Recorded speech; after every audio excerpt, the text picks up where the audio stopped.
नमस्ते जगद्धात्री सत्ब्रह्मरूपे नमस्ते हरूपेन्द्रधात्रादिवन्दे नमस्ते प्रपन्नेष्टदानैकदक्षे नमस्ते महालक्ष्मी कोलपुरेशी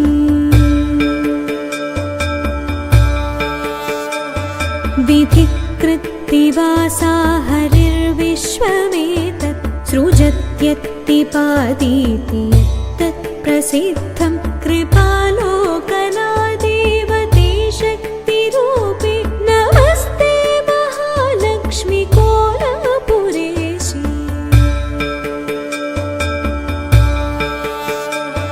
त्वया मायया व्यापमेतत् समस्तं धृतं लीयसे देवि कुक्षौ हि विश्वं स्थितां बुद्धिरूपेण सर्वत्र जन्तौ नमस्ते महालक्ष्मी कोलपुरेशी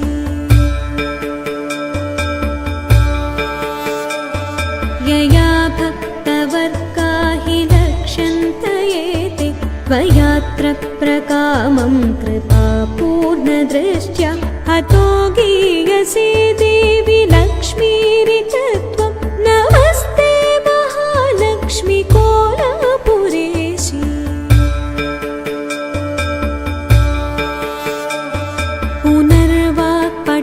पुनर्वाक्पटुत्वादिहीना हि मूका नरास्त्रैरिकामं खलु प्रार्थ्यसे यत् निजेष्टाप्तये तेन मूकाम्बिकात्वं नमस्ते महालक्ष्मी कोलपुरेशी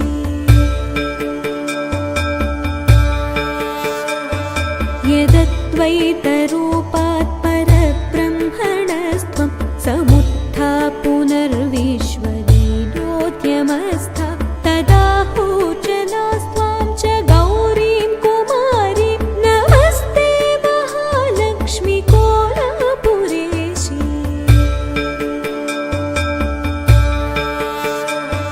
हरे चादिदेहो ततेजोमय स्फुरच्चक्रराजाख्यलिङ्गस्वरूपे महायोगी कोलर्षि हृत्पद्मगेः नमस्ते महालक्ष्मी कोलपुरेशी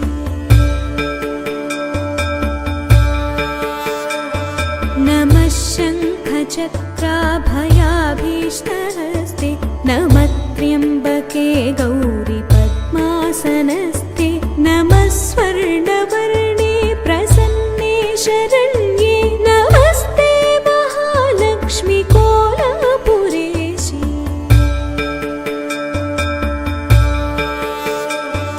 इदं स्तोत्ररत्नं कृतं सर्वदेवै हृदि त्वां समाधाय लक्ष्म्यष्टकं यः पठे नित्यमेष व्रजत्यासु लक्ष्मी